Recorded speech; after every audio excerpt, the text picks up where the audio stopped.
man ir milzīgs prieks, ka ar katru notikumu jūs kļūstat arvien vairāk un vairāk.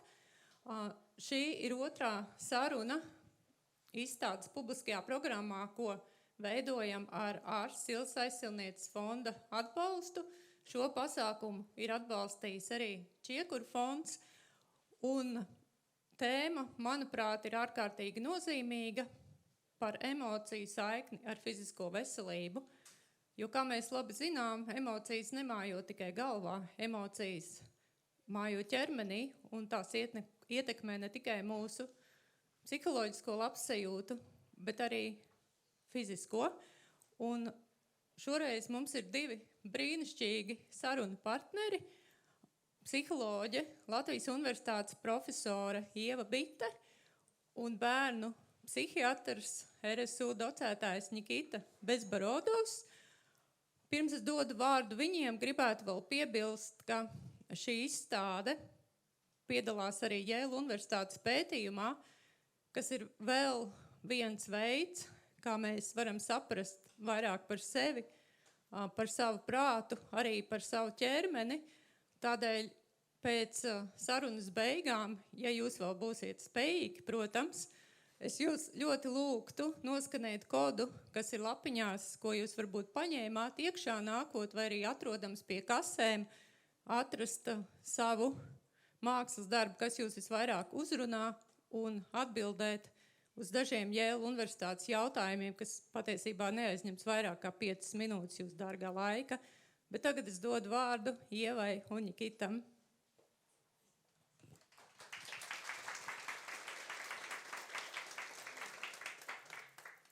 Jā, paldies, Una.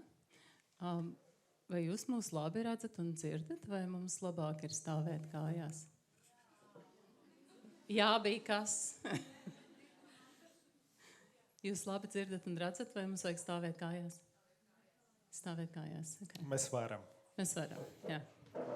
Bet ja mēs nogursim, tad mēs apsēdīsimies. Tad mēs apsēdīsimies, jā. Jā, es priecājos ar tevi atkal satikties. Sveika, profesori. Labdien, nākamais profesori. Jā, mēs šodien esam izlēmuši tad runāt par 3 mītiem faktiski, tā kā tas bija mūsu kopējais plāns. Un mēs pastāstīsim tos mītus soli pa solim, lēnā garā. Jā. Un es no sevis piebildīšu, ka mūsu plāns vismaz, kā mēs esam parunājuši, ka stundu mēs ar Ievu runāsim, bet ka mums ir iespēja un laiks arī kaut kādai diskusijai ar auditoriju. Un es ceru, ka jums varbūt radīsies kaut kādi jautājumi vai pārdomas, un tad mēs varētu pēc tam arī adresēt jūsu jautājumus. Un tad, ja profesorai Bitei uzdevums, zinām, arī ir organizēt šo sarunu, ja tad viņi ir organizējusi 3 lietas, 20 minūtes katrai, tad mans uzdevums ir pēc iespējas dezorganizēt. Mēs strādājam pēc dialektikas principiem, un tad es ceru, ka tas būs visiem interesanti un izklaidējoši. Jā, mēs esam atšķirīgi kā pati dzīve, jā, mēs esam pat nesaskaņoti apģērbi. Tā kā. Labi, bet mēs tad sāksim ar pirmo mītu. Un es, ja to atļausi, sākšu ar nelielu vēsturi. Man nesen bija tāda interesanta pieredze. Es biju Medicīnas vēstures muzejā. Un Medicīnas vēstures muzejs pašlaik taisa bērnu muzeju, tādu ekspozīciju, kur tiešām ir paredzēts tāda interaktīvam darbam ar bērniem. Un taisot šo ekspozīciju, viņi ir pasūtījuši pētījumu, jā, tad, lai viņi būtu informēti. Un tas pētījums bija par to, ko tad Latvijas bērni vispār domā par veselību, ko viņi saprot. Ja, un tas pētījums bija ar bērniem, ar maziem patiesībā, laikam no 6 līdz kaut kādiem 11, 12 gadiem, un tas bija kvalitatīvs pētījums ar padziļinātām intervijām. Un, kā jūs saprotat, ar 5-gadnieku, 6-gadnieku padziļināta intervija varētu izskatīties interesanti, bet viņi ir izmantojuši līdz ar to tādu ļoti interesantu metodoloģiju. Tad tas, ko viņi ir darījuši, viņi tā skaitā, mēģinot noskaidrot, ko tad bērni domā par veselību, viņi ir radījuši visādas bildītus un ar tiem bērniem pārunāja. Kā tev šķiet, šis cilvēks ir vesels vai viņš ir slims ar kaut ko? Starp citu, pētījuma rezultāti ir apkopoti un publiski pieejami. Ļoti interesanti, visiem iesaku ar visiem bērnu citātiem. Bet tas, kas mani satrieca dziļi, tad ir viens tāds sarkans pavadiens, kas iet cauri visiem tiem rezultātiem. Un tas sarkans pavadiens ir, ka mūsdienās Latvijā bērni tad vienīgais galvenais kritērijs, pēc kā viņi vērtē cilvēka veselību kā tādu, ir viņa emocijas. Tad tais bildītis varēja būt cilvēks bez kājas vai ratiņkrēslā. Ja viņš bija smaidīgs, tad bērni uzskatīja viņu par veselu. Cilvēks varēja izskatīties pilnīgi tā kā intakts, bet ja viņš bija dusmīgs vai bēdīgs, tad bērni šajā vecumposmā diezgan skaidri interpretē viņu kā slimu. No šī rodas arī mūsu pirmā tāda diskusijas moments, un nezinu, vai tas ir mīts, bet tas, kas man ir skaidrs, ir, ka mēs kā sabiedrība, tas, ko esam iemācījuši bērniem, ka ir kaut kādas slimīgas emocijas vai sliktās emocijas, un ir acīm redzami arī kaut kādas labas emocijas. Tas jau skaidrs 5-gadniekam mūsdienās. Ja, tad, kā tev šķiet, Ieva? Ko tu par šo teiktu? Es teiktu, ka mana interpretācija ir, ka šis pētījums parāda, cik ļoti nozīmīgas ir emocijas un cik ļoti svarīgi faktiski ir mentālās veselības jautājumi. Jā. Vai ne? Jā. bet jā, tad tas ir pirmais mīts, ka ir labas emocijas un ir sliktas emocijas. Es domāju, mēs visi droši vien šajā auditorijā zinām, ka emocijas ir ļoti svarīgas, jo viņas mums par kaut ko ziņo un viņas ziņo arī par kaut ko citiem, un viņas arī motivē mūsu darbībai. Tad vārds ar emotion ir no 2 vārdiem, tā kā un motion, jeb kustība, un tas nav no angļu valodas, bet no latīņu. Tā kā viņas liek mums kaut ko darīt, līdz ar to viņas nav ne labas, ne sliktas, viņas ir ļoti svarīgas. Un domājot par labo un slikto, šis teiciens, visas kaitas ir no nerviem. Tas ir, protams, ļoti iesakņojies, un mēs, protams, varam drusciņi par to šobrīd. Es mazliet aizgāju uz nākamo mītu, es ļoti atvainojos. Laikam es esmu mazliet satraukusies, kas ir ok, normāla emocija. Jo tas, ko es gribēju minēt saistībā ar labām un sliktām un ķermeniskām reakcijām, šajā sakarā domājot par fizisko veselību, ja jūs iedomājaties kaut kādu mirkli, kad jūs esat satraukti, tā kā, piemēram, es šobrīd esmu mazliet satraukti, es esmu šajā milzīgajā auditorijā ar daudziem cilvēkiem, protams, mans ķermenis reaģē, un es varu teikt, satraukums ir ļoti slikta emocija, jo es no šī satraukuma faktiski pazaudēju sarunas pavadienu, un tātad tas ir kaut kas ir tā saucamā sliktā emocija. Bet, ja jūs iedomājaties par kādu labu notikumu savā dzīvē, kaut ko, kur jūs esat bijuši ļoti dziļi sajūsmināti. Piemēram, ja jūs esat precējušies, cilvēki nodarbojas ar šo daļēji veiksmīgo biznesu joprojām, vai ja jūs precējāties, jūs atceraties, kā jūs jutāties, vai jūs saņēmāt autovadītāju apliecību, tas bija viens no laimīgākiem dzīves brīžiem, jo es ļoti mocījos viņu mēģinot nokārtot, vai kāds cits tikpat augstskolas diploms, pozitīvs notikums, viņš izraisa jums tā saucamās labās emocijas, prieku, vai jūs ķermenis reaģē? Jā, un vai jūs jūtat gandrīz to pašu, ko jūs jūtat pie trauksmes? Sirdsdarbība pātrinās, vai ne? Tā kā jums ir tauriņi vēdrā, faktiski tās ir tās pašas ķermeniskās reakcijas. Un mēs reaģējam ķermeniski, kad mēs piedzīvojam emocijas, un mēs varam teikt, jā, ok, tad trauksme ir saistīta ar mūsu fizisko veselību, bet arī prieks, mēs nedrīkstam priecāties, jo tas arī ir saistīts ar fizisko veselību, kas tikai absolūti apgāž šo ideju par to, kad ir labas un sliktas emocijas. Bet mēs varam mazliet savādāk uz to raudzīties, un kā to sauc šobrīd zinātne ir, ka ir emociju valence, kas nozīmē to, vai mēs piedzīvojam šīs emocijas kā kaut ko patīkamu vai kā kaut ko nepatīkamu. Un, no savas puses, tas, kas man vienmēr palīdz pašam saprast, un varbūt arī es strādāju ar bērniem pārsvarā, un arī ar bērniem par to runāt, ir, ka emocijas ir neizbēgamas. Ja, tad emocijas ir cilvēka stāvoklis, un patiesībā nevis tikai cilvēka stāvoklis, bet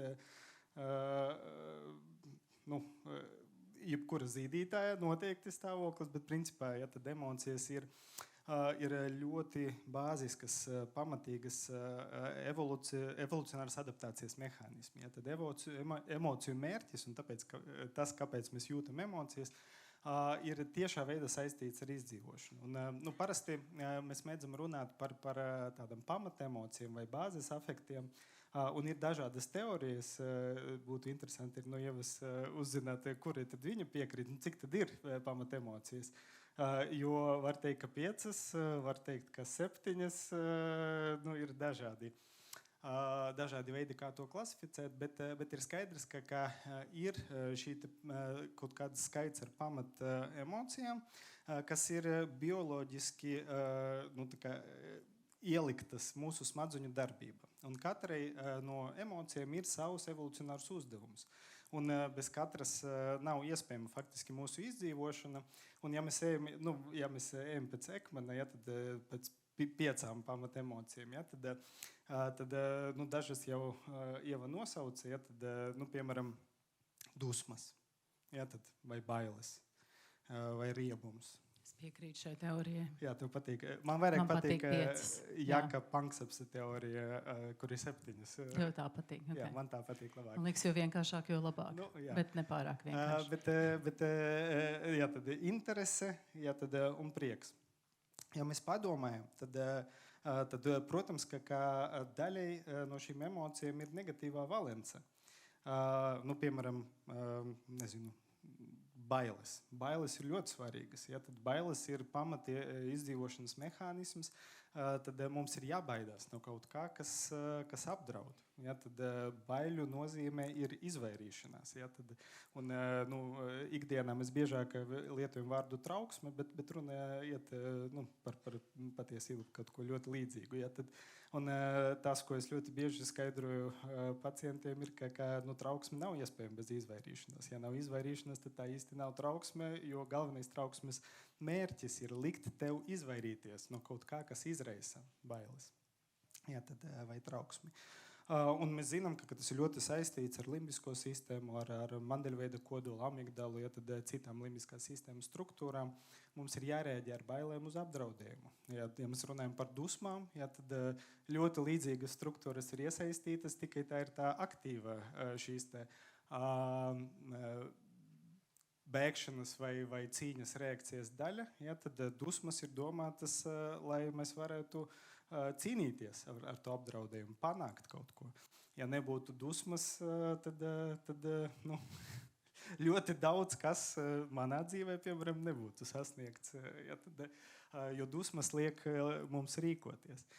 Ja mēs runājam par riebumu, kas ir vēl viens tāds afekts ar negatīvo valenci, tad tā ir emocija, kas ir domāta, lai pasargātu jūs no inficēšanās, vai arī no saindēšanās.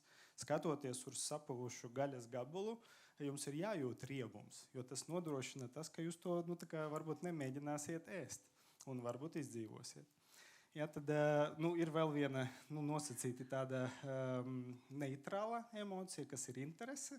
Un tā ir soda atalgojuma sistēma, dopaminerģiskā sistēma. Tad tā ir šī motivācijas sistēma. Tad mēs jūtam interesi, un tad tas liek mums darīt kaut ko. Un tikai viena emocija no pamata emocijām ir pozitīva. Tad, un tas ir prieks. Tad piesātinājuma atalgojums. Interesi, diemžēl, jau daudz vairs nepieskait pie emocijas, jo motivācija ietilpst iekšā visās emocijās. Tā ir vispār, piekrīt to. Bet pārsteigums, laikam, bija Ekmanam. Pārsteigums. Jā, bet tā klasifikācija ir balstīta uz automatiskām sejas izteiksmēm, jo mēs atkal vēl viena lieta, ko mēs zinām, šīs struktūras ir ļoti, ļoti senas. Un viņas nav tikai mums, viņi ir visiem zīdītājiem, un šīs struktūras, ņemot vērā, ka viņu uzdevums ir nodrošināt izdzīvošanu, darbojas ļoti ātri. Tas nozīmē, ka uz jebkādu notikumu tad tas, kas ir absolūti normāli, reaģēt uz to emocionāli, ar afektu, tad ar kaut kādu emociju, un tas parasti arī parādās mūsu sejā. Tad, un tikai tad pieslēdzās Pieris Dēvis Garoze, ja, tad, kas ir cerams spējīga palīdzēt novērtēt, ja, tad noregulēt, un tas ir kaut kas, ko droši vien kā Ieva gribēs arī pēc tam apspriest, emociju regulāciju. Tā kā pēc būtības neviena emocija nav negatīva vai pozitīva, ja, tad ir šī emociju valence. Un tas, kas ir ļoti svarīgi, ja, tad, ja mēs saprotam, ka emociju mērķis ir izdzīvošana, nu, tad var arī droši vien loģiski saprast, kāpēc tad lielākā daļa no mūsu pamata emocijām ir negatīvo valenci. Nu, tas ir izdzīvošanas jautājums, ja, tad pasargāt. Tikai viena ir pozitīva, un visas pārējās, diemžēl, ir ar negatīvu valenci, un tas ir cilvēka stāvoklis. Tas ir tās smadzenes, ar kura mums ir jādzīvo. Jā, un man ir ideja, kāpēc viņas tiek klasificētas kā labas un sliktas. Tā kā viens ir, protams, ko tas mums izraisa, bet otrs ir arī droši vien tas, cik mēs ilgi viņas piedzīvojam. Tā kā, ja mēs ilgstoši mocamies ar vienu emociju, tad mēs, protams, ilgstoši sākam justies slikti, bet labā ziņa ir tā, ka faktiski tā vairs emocijas ir ļoti īslaicīgas. Faktiski, ja mēs ilgstoši mocamies ar emociju, tad vairāk mēs mocamies ar to, ka mēs domājot par kaut kādu situāciju, mēs iestrēgstam šajā domāšanā un mēs šo emociju turpinam uzturēt.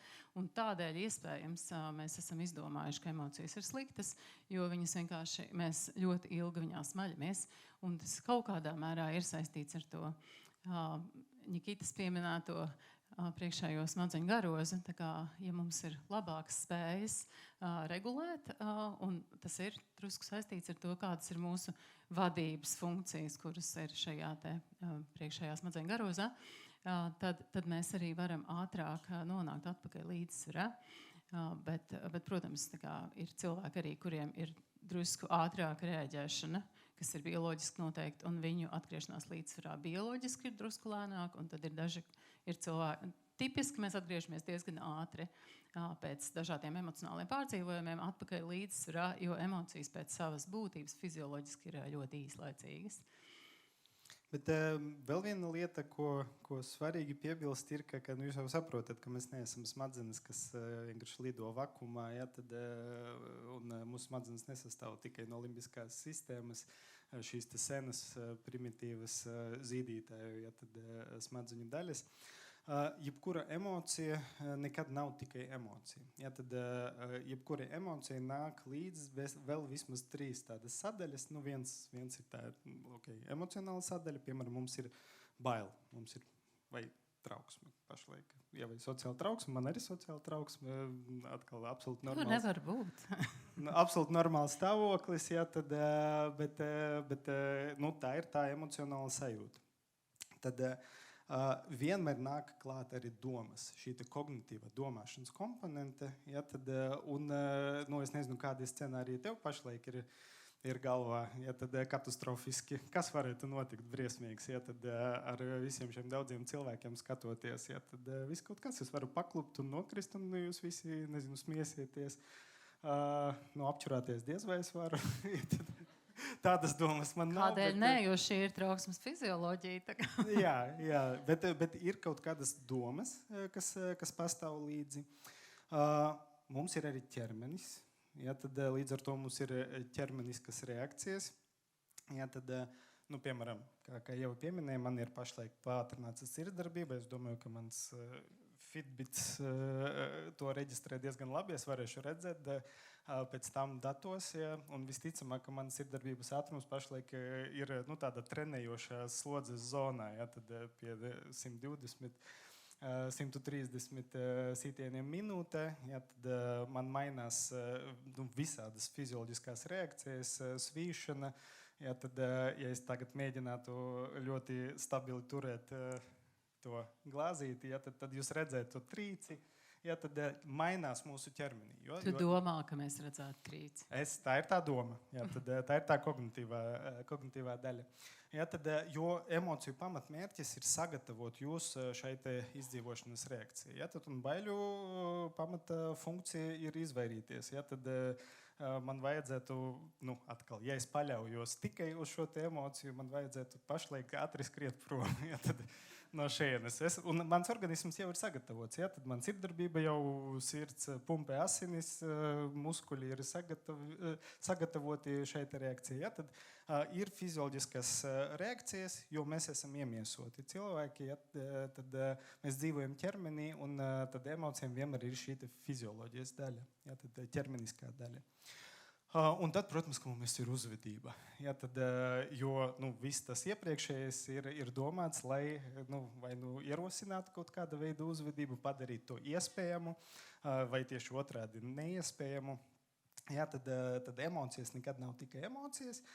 Un tā varbūt ir laba ziņa. Es nezinu, vai tā ir laba ziņa vai slikta, bet Ieva ir kognitīva behaviorāla terapeite.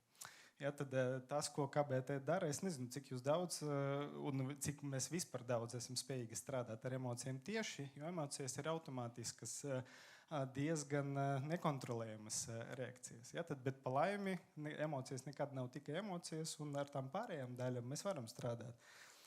Es nevaru pašlaik ietekmēt savu sirdsdarbības frekvenci, ja, tad tur ir autonoma nervu sistēma, kas to dara, bet es varu kaut ko darīt ar savām domām. Ja, tad tas ir kaut kas, ko es varu ietekmēt, un noteikti ir kaut kas, ko es varu darīt ar savu uzvedību. Piedod, labā ziņa ir tā, ka tu vari ietekmēt arī savu sirdsdarbību. Vai? Tā ir tā es nevaru. Ar fizisko veselību. Ieva noteikti var. Tu vienkārši aizturi elpu uz kādu brīdi. Un dara to ilgi, un tad tu to ietekmēsi. Ja es to ilgi darīšu, es nomiršu. Tā ir tava doma. Jā. Jā. Tu vari. Tā kā mēs laimīgā kārtā varam ietekmēt fizioloģiju, jo patiešām tas, kas ir pierādīts, protams, mums ir situācijas novērtējums smadzenēs, kurš ir bez apzinātām automātiskām domām, un tad emocija rodās ārkārtīgi ātri. Līdz ar to mēs tiešām nevaram tiešā veidā viņu ietekmēt. Tāpat kā mums ir īstenībā ļoti grūti strādāt ar savām domām, ja mēs domājam atpakaļ. Tu man uzdevi jautājumu, kas ir tā katastrofa, kas man nāk prātā. Es neatceros. Es atceros, ka es biju uztraukusies. Bet tagad, kad es sāku domāt, es varu kaut ko izdomāt. Un, jā, tavs rīcības impulss varbūt ir...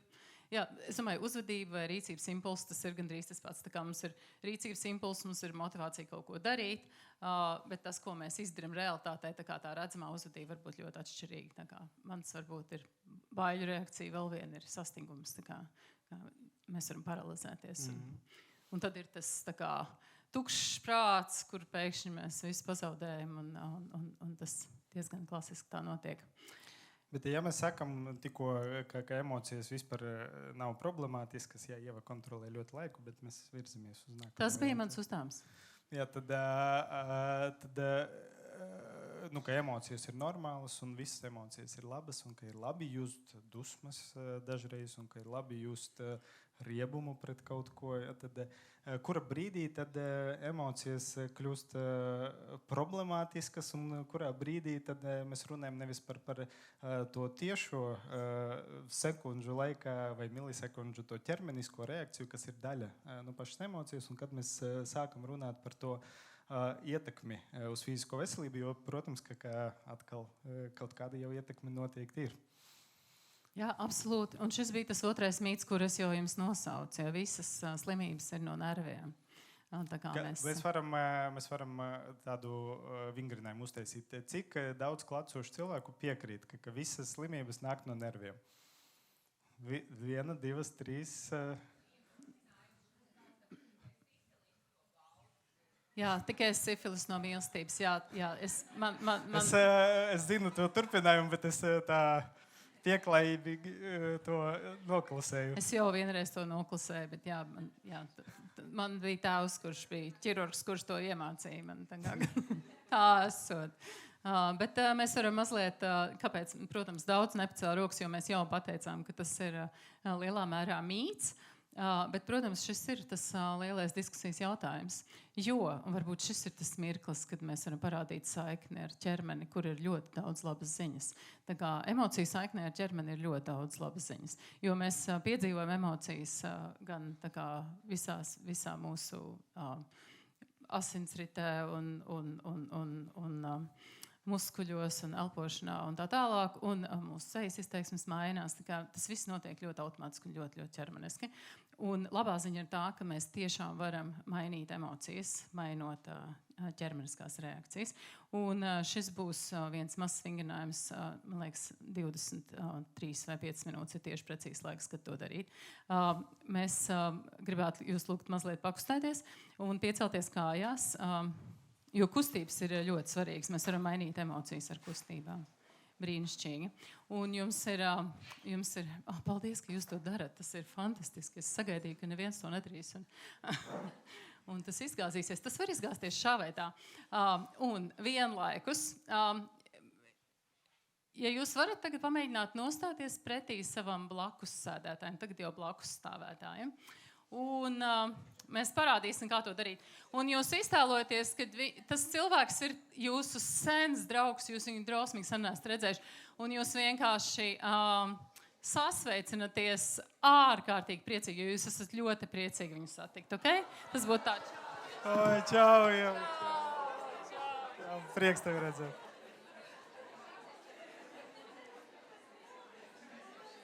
Nu, kā jūs jūtaties? Ir ok, ir diezgan labi. Ja, tās pozitīvā valence, varbūt dažiem bija satraukums, varbūt kāds no jums nejauši apsēdās blakus tam lielākam ienaidniekam. Atvainojiet par to, ja nu gadījumā tā notika. Bet tagad pamēģināsim vēl vienu.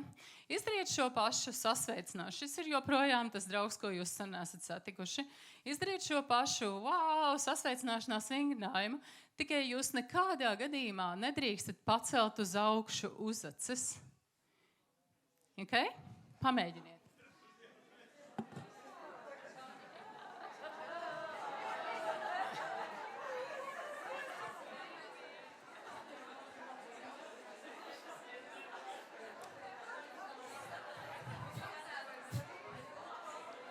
Paldies. Paldies, ka jūs to darījāt. Un kā šis jums bija? Kā bija otrā reize? Bija sarežģītāk. Aha. Kādas? Emocijas mīt uzacīs. Jā, mēs tad, kad esam priecīgi, mēs viņus drusku paceļam uz augšu, mēs to pat nepamanām. Un tas arī nav tik ļoti. Bet ja ir šī mazā nianse, un jūs neceļat uz augšu uzacis, kas ir absolūti automātiski ķermeņa funkcija, vai ne? Jūs mainās, emocija mainās. Tā kā mēs acīm redzami varam redzēt to, cik ļoti tas viss ir ķermeniski. Līdz ar to, protams, jautājums, kad slimības varbūt ir no nerviem, ir diezgan tā kā saprotams, vai ne? Paldies, jūs varat apsēsties.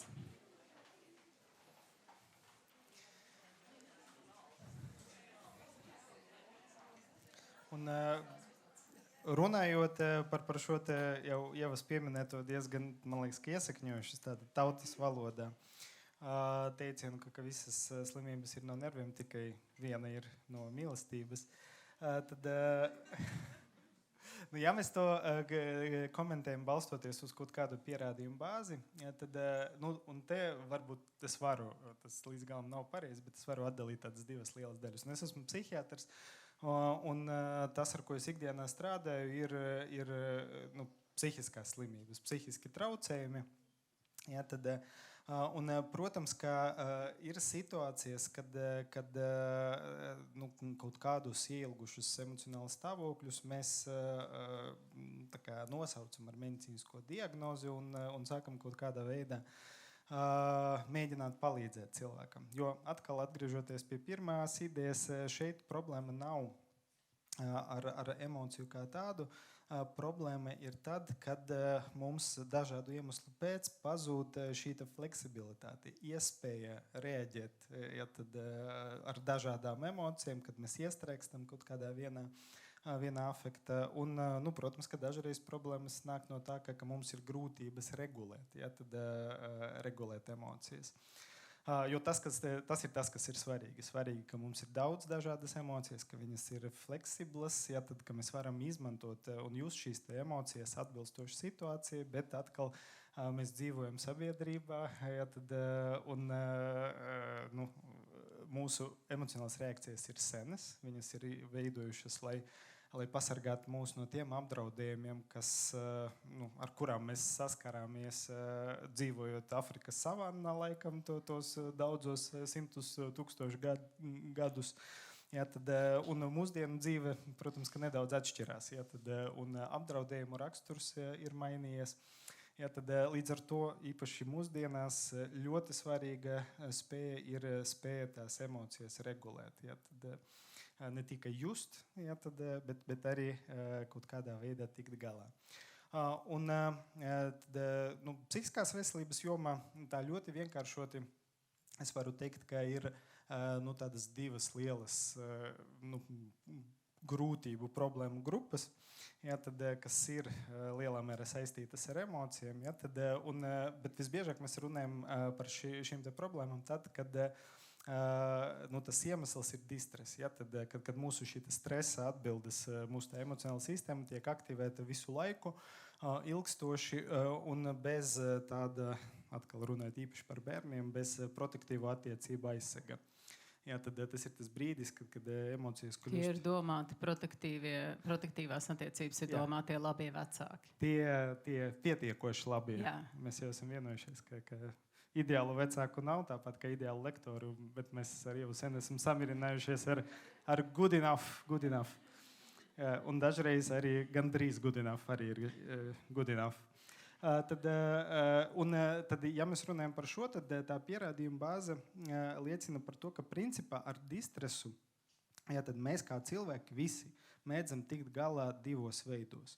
Ir divi pamata mehānismi. Mēs mēdzam savu distresu paturēt iekšā, pavērst pret sevi. Mēs žargonā sakam internalizēt. Ja, tad tur ir vesela tāda psihisko grūtību grupa. Viss, ko jūs varat iedomāties, trauksme noteikti ir ļoti labs piemērs. Ja jums ir trauksme ilgstoši, tas nozīmē, ka jūs savu distresu, kas ir radies kaut kāda iemesla pēc, jūs esat turējuši iekšā, pavērsuši to pret sevi. Ja, tad, un mums ir dažāda veida trauksmes traucējumi. Ja, tad, protams, ka mēs saprotam, ka ir arī ķermenis. Un it īpaši runājot par bērniem, lai mēs varētu to distresu kaut kādā veidā psihiski konceptualizēt, saprast, ielikt valodā, ir jābūt pietiekošam briedumam, jābūt tai valodai, jābūt arī kognitīvam briedumam, un jo mazāks ir bērns, jo mazāks šīs briedums, bet tas jau nevar palikt nekur. Bet pa laimi vai pa nelaimi ir šīs ķermeniskās reakcijas. Un tad ir vesela grupa ar grūtībām, ko sauc par somatizāciju. Ja, tad, labs piemērs, piemēram, ir galvas sāpes. Ja. Vispār tā medicīniski runājot, ir ļoti maz iemeslu, kāpēc bērnam vajadzētu sāpēt galvai. Ja tas iemesls ir tāds robusti bioloģisks, tad pirmkārt tā ir ļoti reta situācija, otrkārt visticamāk potenciāli mirstamā kaita. Ja, tad vai meningīts, meningoencefalīts, smadzeņu vielas vai apvalku iekaisums, ja, tad, bet cik bieži, kā jums šķiet, bērniem sāp galva? Ļoti bieži. Ja. Absolūti lielākā daļa no tā ir somatizācija. Ja, tad tā ir tā distresa pavēršana pret sevi un turēšana iekšā. Protams, ka gara stāvokļa traucējumi. Tur ir vesela grupa ar problēmām. Un tad otrs veids, kā mēs mēdzam tikt galā ar emocijām, ir eksternalizēt. Ja, tad pavērst pret citiem, dot uz āru. Un tur ir savs sloks ar grūtībām, uzvedības grūtības, ja, tad vielu lietošana un visādas citas lietas. Bet tas ir tāds psihiatrisks skatījums. Protams, ka ir arī pierādījumi no somatiskās veselības, un tu gribi nokomentēt, kas ir tā pierādījuma bāze par saistību starp emocijām, ja, un fizisko veselību. Jā, tad, kad jau ir šīs problēmas, par kurām runā Nikita, tad faktiski šie traucējumi vai šīs grūtības mums ir ielguši īpaši gadiem ilgi trauksmes stāvokļi vai dusmas, ar kurām mēs cīnāmies, vai depresija, kas viss ir faktiski mūsu kaut kādu iemeslu dēļ nespēja risināt emocijas, tad, kad viņas parādās un viņas ieilgst. Un tam ir saistība ar fizisko veselību. Tas, diemžēl, ir tas banālais teiciens, vai ne, ka ir daudz labāk būt veselam un bagātam nekā nabagam un jaunam. Un slimam. Un vēl arī, šo es gribu aizmirst. Tā kā tas ir tiešām, diemžēl, saistīts. Tā kā, ja mums ir mentālās veselības problēmas, tas, diemžēl, mēdz būt saistīts arī ar somatiskām problēmām, tā kā, piemēram, sirds asinsvadu slimību risku vai gramošanas traucējumiem, ņemot vērā to, ka patiešām emocijām ir šī ātrā fizioloģiskā iedarbība, un ja mēs visu laiku nonākam situācijās, kur viņas atkal parādās, tad šī saikne patiešām ir. Bet, protams, tam ir arī otra puse, un otra puse es tev kā ārstam varbūt var pajautāt, tā kā, ja mums ir fiziskās veselības problēmas, somatiskās veselības problēmas, tad tas arī var būt saistīts ar pastiprinātu dažu emociju veidošanos. Un es domāju, tā kā mēs vairogdziedzers droši vien, un tā grūtības ir viens no visklasiskākajiem problēmām. Kārtīgs profesors ir uzdevusi jautājumu un pati atbildēs. Tikai viena atbilde, es atvainojos. Pārējais grūtākais tagad būs tavā ziņā. Atkal, ja mēs skatāmies to zinātnisko pierādījumu bāzi, tad man liekas, ka Ieva diezgan labi jau nosauca vislielākie pierādījumi par šo diezgan tiešu saistību ir, ja mēs runājam par sirds asinsvadu slimībām. Un, protams, ka vislielākie pierādījumi tas ir kontekstā ar tām internalizējušām grūtībām, trauksme, depresija. Tad viss šīs psihisko traucējumu loks ir zināms, ka tas ir saistīts ar augstāko sirds asinsvadu slimību risku. Es domāju, ka ir diezgan labi pierādījumi saistība arī ar imūnosistēmu. Un attiecīgi arī dažāda veida autoimūnām problēmām. Ir izcili pierādījumi, piemēram, par miegu. Ja mēs miegu pieskaitam pie fiziskās veselības, un to jūs droši vien arī zinat. Tad, kad jums ir satraukums par, piemēram, sarunu, kuru rītdien ir jānovada lielas auditorijas priekšā, varētu būt grūti iemigt. Ja? Tad par miegu ir pierādījumi. Man nebija, ne? man vakar nebija šis satraukums. Jo man ir pieredze. Jo atkal, ja mēs runājam par trauksmi vai bailēm, un to Ieva zina, kā KBT terapeits, tāda veiksmīga psiholoģiska terapija, kas ir domāta, lai palīdzētu cilvēkam tikt pāri bailēm, nav iedomājama bez pakāpeniskas ekspozīcijas. Ja, tad bez tā, ka neskatoties uz to, ka mums ir bail, ka mums ir šīs fizioloģiskas reakcijas, ka mēs pakāpeniski gūstam to pieredzi, ka, labi, es kaut kādu stulbumu pateicu, bet nekas nenotika. Ja, tad tāpat man nākamreiz kāds uzaicinās uz kādu diskusiju. Ja, tad, un man tāda pieredze ir. Bet tagad, kad man ir 41 gads, ja, tad, kad man bija 15, man tādas pieredzes nebija. Ja, tad, un tanī brīdī arī mana sociāla trauksme, tici man, ja man tanī brīdī kāds piedāvātu tagad iznākt un atkal jāatzīstās bez sagatavošanas lielas novadīt diskusiju, es iekristu, man liekas, komā, visticamāk. Ja, tad tā kā pakāpeniska ekspozīcija neapšaubāmi palīdz. Un tieši komā tu iekrist. Tā ir tā katastrofiska domāšana. Ja, tad, varbūt dīvāna. Varbūt dīvāna, ja tas būtu par rokai kaut kur netālu. Ja, tad, un, protams, ka atkal, ja mēs runājam par to saistību ar psihopatoloģiju, tad ar eksternalizējušām grūtībām, ja, tad ar to distresa tikšanās galā mehānismu, coping mehānismu, ko mēs visi kaut kādā brīdī izmantojam. Ja, tad tur ir visādas interesantas lietas par internalizējušiem un eksternalizējušiem to coping mehānismiem, bet tas arī ietekmē, protams, ka uzvedību, bet bišķiņ citā, ne uzvedību, bet veselību, bišķiņ citā veidā. Ja, tad tas ietekmē veselību caur uzvedību. Ja, tad, jo, ja mēs distresu visu laiku vēršam pret citiem, ja, tad neregulējam dusmas, ja, tad uzreiz izpaužam, ja, tad mēs zinām, ka tas ir saistīts ar lielāku risku dažāda veida negadījumiem, ja, tad ceļa satiksmes negadījumiem, kaut kādiem citiem, ja, tad, ar traumatismu saistītiem riskiem. Tas ir saistīts ar lielāku iespējamību vielu lietošanai un vielu atkarībai. Ja, tā kā tur ir savs problēmu loks un tā saikne ar fizisko veselību. Un arī ar tām pašām sirds asinsvadu problēmām. Tā kā tas ir arī pierādīts, ka, ja cilvēkam ir problēmas ar agresīvu uzvedību, viņam arī ir augstāks risks uz sirds asinsvadu slimībām. Un arī tas eksternalizētais, tā kā ja viņš vērš uz āru, viņam biežāk ir arī tas internalizētais. Līdz ar to faktiski tas eksternalizētais ir abi divi kopā ļoti bieži. Jā. Tas, kam īsti nav laba pierādījumu, ja, tad, piemēram, ja mēs runājam par onkoloģiju, par onkoloģiskām slimībām, un to man ir nācies dzirdēt savā dzīvē, ka arī cilvēki, kam, piemēram, ir kaut kāda onkoloģiska slimība, ka viņam nākas dažreiz saskarties ar viedokļiem, ka tas ir tās apspiestas dusmas, ja, tad, ka tu esi apspiedis savas dusmas, un tagad tev ir vēzis, ja, tad tam pierādījumu nav, nekādu zinātnisku pierādījumu šeit saiknī.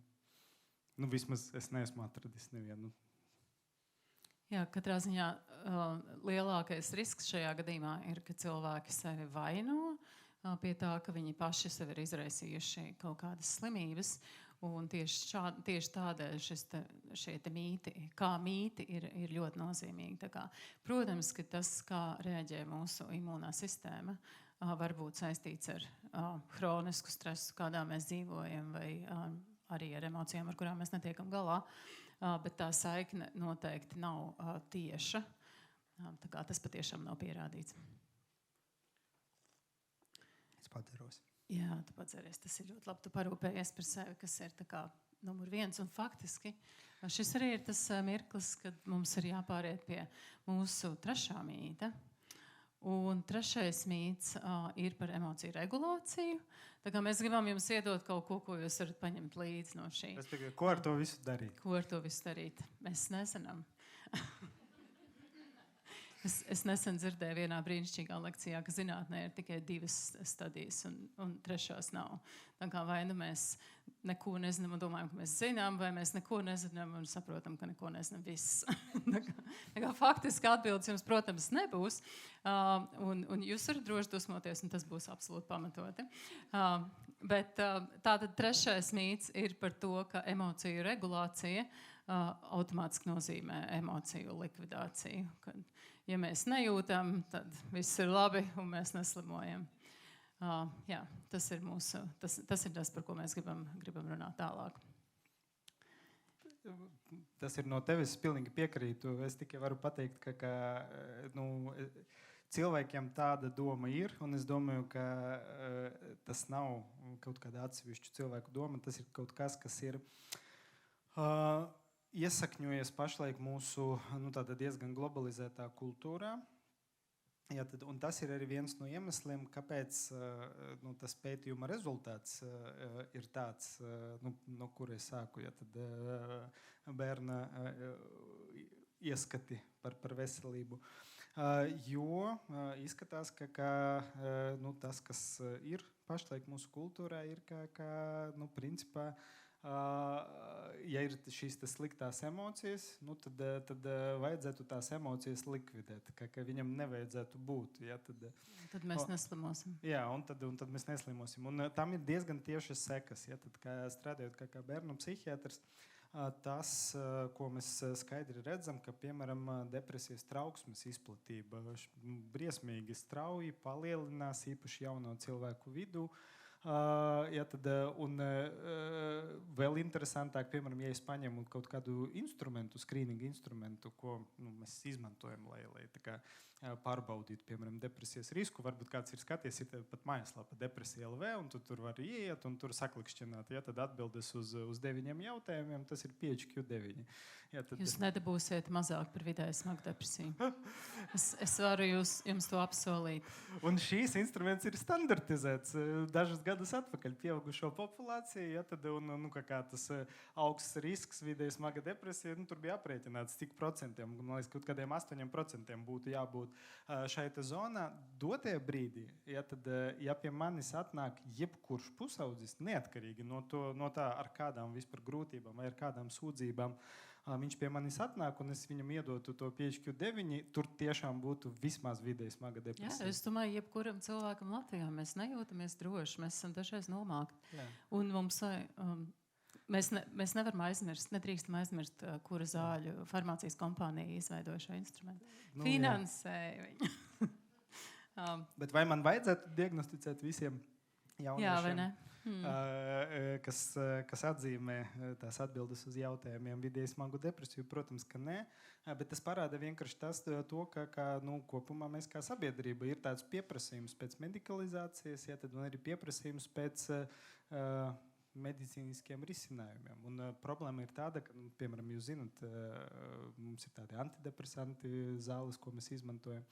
Ja, tad psihiatrijas spožums un posts ir tāds, ka visa mūsu ārstēšana, kas ir mūsu arsenāla un kas dažreiz ir ļoti, ļoti palīdzoša, ir skaidri jāsaprot, ka tā ir absolūti simptomātiska. Tas ir, atkal varu analoģiju izmantot, visi klātsošie saprot, ka piemēram, mēdz būt drudzis. Ja, tad tas ir sindroms, ja, mēs to varam identificēt, balstoties uz kaut kādiem simptomiem. Tev ir paaugstināta temperatūra, tu svīsti, un tev sarkani vaigi, un sirdsdarbība pātrināta. Ja, tad tas ir drudzis. Protams, ka mēs gribam dažreiz ārstēt simptomātiski, jo mēs saprotam, ka ļoti augsts drudzis ir pats par sevi kaitīgs bērnam. Ja, tad, ja bērnam ir drudzis virs 40 grādiem, mēs iedodam viņam paracetamolu. Bet jūs arī saprotat, ka tas paracetamols nekādā veidā neatrisina iemeslu, kāpēc tas drudzis ir. Ja, tad, un tas, ko mēs gribam, pēc iespējas saprast iemeslu. Un ja mēs saprotam iemeslu, ja, tad, un ja mēs saprotam, ka drudža iemesls ir angīna, ja, tad streptokoks, kas sēž tur mandelēs un vicina astīti, man liekas, viņam nav astīts, bet manā fantāzija ir, ja, tad mēs iedodam antibiotiķi, ja, tad, jo mēs zinām, ka tas palīdzēs likvidēt šīs problēmas iemeslu, ne tikai mazināt simptomu. Bet ja mēs saprotam, ka tas ir gripas vīrus, es ceru, ka tad jūs nedosiet antibiotiķi, jo tas ir nepalīdzoši un arī potenciāli kaitīgi, jo visām zālēm ir blaknes. Bet mēs ārstēsim gripas vīrusu. Bet ja mēs saprotam, ka tas iemesls ir autoimūns, tad mēs neārstēsim vīrusu. Ja, tad, psihiatrijas problēma pašlaik ir, ka mēs identificējam šo sindromu, mēs atpazīstam simptomus, bet mēs neprotam identificēt iemeslus. Un daži no tiem iemesliem ir bioloģiski, bet absolūti lielāka daļa to iemeslu ir dzīvē, ja, tad psihosociālajā vidē. Ja, tad tas, ko dara mūsu zāles, tad tie ir tādi paracetamoli vai ibuprofeni, kas var mazināt kaut kādu simptomu, un tas var būt palīdzoši, un tas var būt nepieciešams. Dažreiz tas var būt arī dzīvību glābjoši, bet tas nekad nav pietiekoši, lai risinātu to problēmu. Un tāpēc man ir prieks, ka ir psihologi, klīniskie tai skaita, un citi kolēģi, kas dažreiz var pietuvoties iemeslu tai skaitā arī risināšanai. Jā, paldies. Jo psihologi negrib tikt vaļā no emocijām. Vairums, pat ja viņi strādā kā kognitīvi behaviorālie terapeiti, kas nozīmē, mēs strādājam ar domāšanu un uzvedību. Lai mainītu to, kā mēs jūtamies, mēs negribam tikt vaļā no emocijām. Jo ja emocijas būtu tā kā sliktas un mums viņi jātiek vaļā, lai mēs justos fiziski un mentāli veseli, tad mums arī no prieka vajadzētu tikt vaļā. Jo prieka fizioloģija ir arī ļoti jūtama, vai ne? Tāpat mums ir šīs. Un arī tā ir taisnība. Dažreiz no pozitīvām emocijām ir vērts tikt vaļā. Ja ir pa daudz. Jā, pat no mīlestības. Ja viņi ir pret nepareizo cilvēku, varbūt labāk nē. Un tas nozīmē, ka mums varbūt ir, lai mēs būtu līdzsvarot, mierīgi un veseli, varbūt mums būtu vienkārši jāizdomā zāles pret emocijām. Un cilvēki ir izdomājuši, ka viņi ir izdomājuši alkoholu, viņi ir izdomājuši narkotikas, viņi ir izdomājuši sēdēt visu dienu internetā un visu kaut ko tādu. Un tas viss ir, lai tiktu vaļā no emocijām. Un tā ir taisnība, ka daba mums ir iedevusi emocijas, un īpaši tik daudz šīs emocijas, kuras mēs izjūtam kā nepatīkamas, lai mēs ātri rīkotos un nonāktu atkal mierā. Tas nozīmē burtiski tiktu no tām emocijām vaļā. Bet tajās situācijās, kur mēs visi vairums izjūtam laiku pa laikam depresijas simptomus, nesaucot to par diagnozi, tā kā mūsdienu pasaulē, kur mums... Protams, dažreiz var uzbrukt lāči, bet vairumā gadījumu, īpaši Rīgā, viņu nav. Mums šīs emocijas... Jēkabpilī ir. Jēkabpilī, jā. Bet mēs Rīgā dzīvojot, varam uztraukties par to, vai mums uzbruks lācis, jo viņš atnāks no Jēkabpils. Tad, kad mēs esam Jēkabpilī un tiešām ir varbūtība, kad lācis mums uzbruks, tad jā, mums ir jābēg. Vairumā gadījumu mēs vairāk sastopamies ar to, ka mēs domājam, ka mums ir jābēg, vai mēs domājam, ka situācijas ir bīstamas. Un mēs turpinam šajā visā malties un netiekam tālāk uz priekšu. Un tas, ko mēs īstenībā gribam, mēs tāpat kā daba mums ir iedevusi to, ka mums gribas tikt vaļā no emocijām, mēs gribam tikt no viņām vaļā. Un tas paradoks šajā ir, ka jo vairāk mēs centīsimies tikt no viņām vaļā, jo vairāk viņas leks uz augšu. Tā kā, ja mēs spiežam bumbu ūdenī, tad viņa lec uz augšu 2 reizes vairāk. Tā kā, ja mēs esam dusmīgi un mēs sakam sev tā kā aizmirst to, nedrīkst dusmoties, vai ja kāds ir nomiris un mēs neļaujam sev sērot, kas ir absolūti normāla skumjas un sēras, normālas emocijas ir pēc zaudējuma, tad mēs visticamāk kādreiz iedzīvosimies depresijā, jo mēs neļausim sev piedzīvot šīs emocijas. Un tādēļ tas viens no pirmiem soļiem ir nevis likvidēšana, bet validēšana, ka mēs ļaujam tai emocijai būt, un mēs pieņemam, ka viņa ir un viņai ir savs iemesls. Pat, ja viņa nav saistīta ar reālo situāciju. Es esmu Rīgā, man neuzbrūk lācis, man ir bail no lāča. Un es saprotu, šis ir absurds, jo Rīgā nav lāča. Vienalga man ir bailes. Tā kā, ja cilvēkam bailes no zirnekļiem, vai ne? Tā kā, viņš zina, ka nav, viņš zirnekļi nekož. Latvijā mums nav nekāda bīstamo zirnekļu. Un viņš sev īstenībā neļauj, viņš bēg no tā, viņš grib tikt no tā vaļā, un līdz ar to viņš arī bēg no šiem zirnekļiem, viņš bēg no vietām, kur ir zirnekļi. Vai tā kā es baidos no lāča Jēkabpilī, un es vienkārši sev neļaušu, es sev teikšu, es esmu stulba, ka es baidos no lāča, bet tas neatrisinās tās bailes. Tā kā tas, kas īstenībā ir ļoti svarīgi emociju regulācijai, ir atzīt, ka šī emocija man ir, viņai ir savs iemesls. Iespējams, man ir bijusi traumatiska pieredze, tā kā domājot par šo biopsihosociālo, lielākai daļai cilvēku, kuri piedzīvo šos ilgstošās emocionālās grūtības, ir bijušas traumatiskas pieredzes. Tā kā mēs dzīvojam postpadomu valstī, mums visiem ir traumatiskas pieredzes. Tā kā mums visiem ir virkne ar traumatiskām pieredzēm. Un varbūt tas ir ok. Tā kā, ja man ir bioloģisks jūtīgums uz trauksmi, kas man ir, diemžēl, bet dažiem nav, man ir, un man ir bijušas traumatiskas pieredzes, tā kā varbūt tas ir ok, ka es baidos no lāčiem. Tā kā es drīkstu šī mirklī izjust bailes no lāčiem. Un tad, ja es to drīkstu, un es akceptēju, ka viņas ir, un es tiešām atļauju viņām būt, mēs varam piedzīvot to, ka viņas samazinās vienkārši dabiski tikai pateicoties tam, ka mēs pieņemam šo emociju un mēs atļaujam viņai būt. Un tad, protams, nākamais jautājums ir, ka mēs mēģinam saprast to, vai cik viņas ir pamatotas, tā kā, cik šis lācis šī brīdī uzbruks. Un tas ir tā kā nākošais solis. Tas pirmais ir, mēs atzīstam, ka ir šī emocija, mēs viņu validējam, mēs varam mēģināt saprast, par ko viņi ir un kāpēc viņi ir, bet atkal vēl viens ieteikums nemalties tajā pārāk ilgi, jo ja mēs sāksim ļoti ilgi malties ap to, tad mēs varam nonākt līdz tam, ko psiholoģijā sauc par ruminēšanu. Es atvainojos par šo šausmīgo vārdu, kas burtiski nozīmē tātad šī atkārtotā domu malšana, jeb pavisam burtiski tā ir atgramošana. Tā kā, tas ir tas govs gremošanas procesa sastāvdaļa, kad tu žļambā to zāli un tad atkal atgremo no pirmā kuņģa un atkal turpini. Tad, jā, tā ir ruminācija. Jā, tā kā ja es varbūt to darīšu pēc šīs lekcijas, es nezinu, es nevaru solīt, ka es to nedarīšu, bet cenšos to nedarīt. Tā kā es sākšu tīt atpakaļ filmu, domāt, kas ir tas, ko es pateicu nepareizi. Tā būs šī ruminēšana. Un tad es uzturēšu trauksmi, kurai normāli vajadzētu nokristies pēc tam, kad šī lekcija būs beigusies. Tā kā, jo briesmavots man viņa jau tagad ir mazāk nekā bija sākumā. Tā kā es teicu jau iepriekš, emocijas pašas par sevi ir īslaicīgas. Tā kā mēs ar šo te domāšanu viņus uzturam.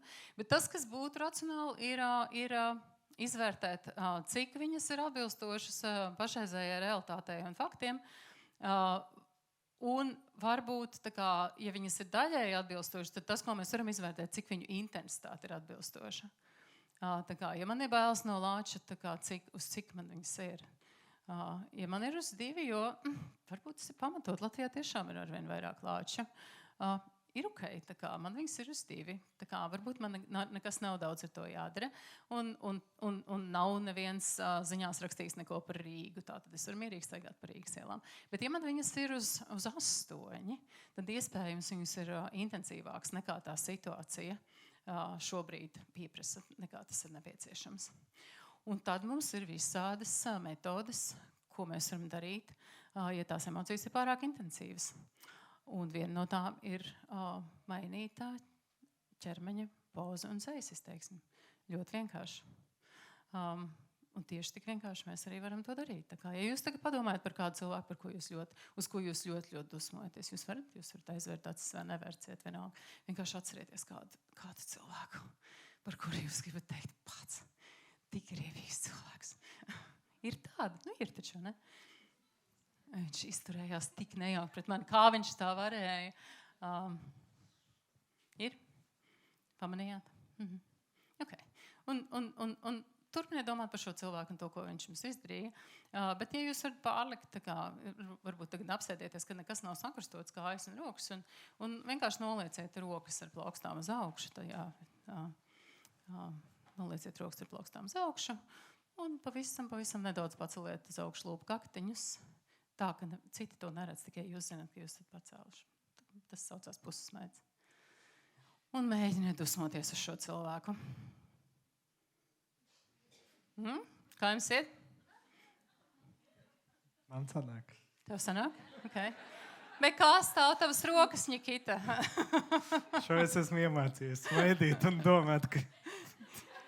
Ok. Un šis nav pa īstam.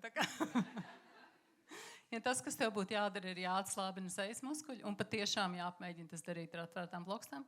Un es nezinu, vai kādam no jums bija drusciņ grūtāk dusmoties otrajā reizē? Bija, ok. Tad ir kā pētījums liecina, ka tas strādā.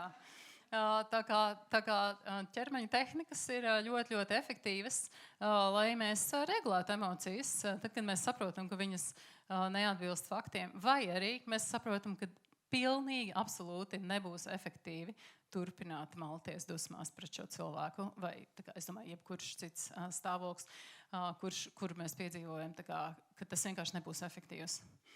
Un jā, tā kā mēs zinām, ka emocijas izpaužās dažādi ķermeniski, es varu reklamēt to tās grāmatiņas tagad, tas ir ok, tas nedrīkst, ok. Jā, tad mums ir šīs te grāmatiņas par emocijām, un tur ir aprakstītas diezgan detalizēti arī emociju fizioloģiskās izpausmes, un reizē, un ja jums tiešām ir grūti ar emocijām, jūs varat mēģināt patiešām darīt kaut ko pilnīgi pretēji, tā kā ķermeniski, tā kā mainot pozu. Varbūt, es nezinu, vai jūs esat dzirdējuši par lepnumu pozu, bet viņi ir brīnišķīgi. Es esmu dažreiz mēģinājis pie sociālās trauksmes, pats ļoti zodu un iztaisnojot muguru. Toaletē 5 minūtes pirms.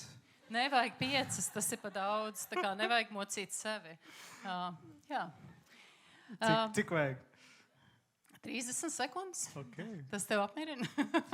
Es varu tas ir 5. kā kuram, mēs esam bioloģiski atšķirīgi. Dažiem vajag mazliet vairāk, dažiem vajag mazāk. Tā kā mēs nekad nevaram pateikt, cik ilgst emocija katram cilvēkam, jo mēs esam drusku atšķirīgi. Līdz ar to arī mēs nevaram pateikt ļoti precīzi, cik ilgi kura tehnika katram darbojās. Bet šīs metodas ir daudz, un tas galvenais, kas mums ir svarīgi, ir paņemt mazliet pauzi, kas vienmēr ir svarīgi, lai saprastu, ko mēs jūtam cik tas ir pamatoti, cik tas ir efektīvi. Un, ja tas ir pamatoti, un ja mums ir efektīvi darīt to, ko emocija mums saka, tad ir vēl viens veids, kādā mēs varam rīkoties. Tas ir risināt problēmas. Tas ir, protams, grūti, un tas ir vesels citas diskusijas vērts temats. Jo mēs zinām, ka mēs dažreiz nerisinām. Tā kā ir visādi iemesli, kāpēc mēs to nedaram, un mūsu vēsture bieži to izskaidro. Bet tas ir kaut kas tāds, ko mēs varam sākt darīt. Mēs varam to mainīt un risināt problēmas, un līdz ar to mūsu emocijas mums kalpos tā vietā, lai viņas būtu mūsu ienaidnieki, viņas būs mūsu draugi. Vai tas strādā ar visām emocijām? Es tagad domāju, ka ja man ir riebjas rozīnes, man ir riebums skatoties uz tām pieblīdušām ogām, kas kādreiz bija vīnoga. Bet ja es gribētu iemācīties tomēr ēst bulciņu ar rozīnēm, tad tas strādās? Es nezinu, cik tas ir, tā kā, cik ļoti traucējoši tavai dzīvē ir, ka tu neēd šīs bulciņas. Es domāju, ja tu būtu ļoti izsalcis 3 dienas. Starp citu, rozīnas vingrinājums viens no klasiskākajiem apzinātības vingrinājumiem, tā kā tu vari mēģināt viņu. Ja tu uzskati, ka tas ir vajadzīgs. Bet es domāju, nevienmēr mums to vajag.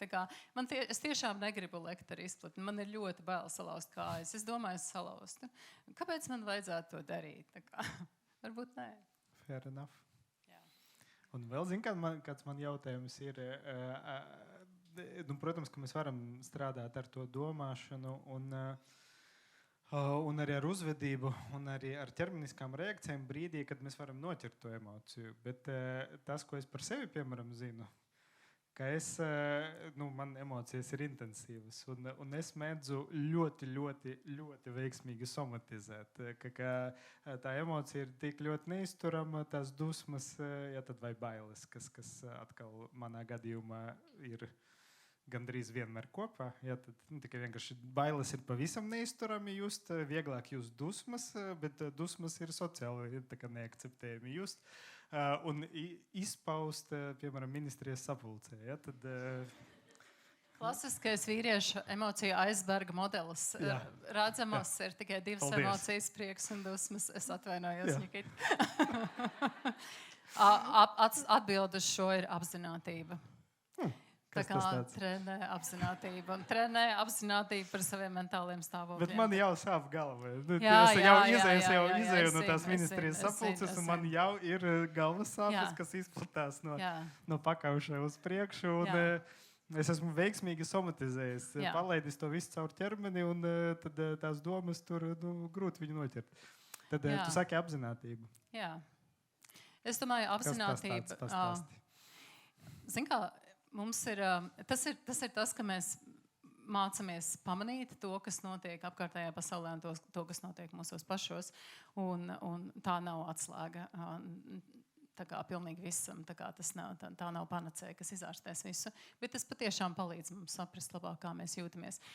Un vienlaikus es domāju, es tev paliec, kāds tu esi. Es domāju, tu ar to visu, ar savām emocijām daudz palīdzi Latvijas psihiatrijai, un es atvainojos par šo, bet varbūt... Paldies.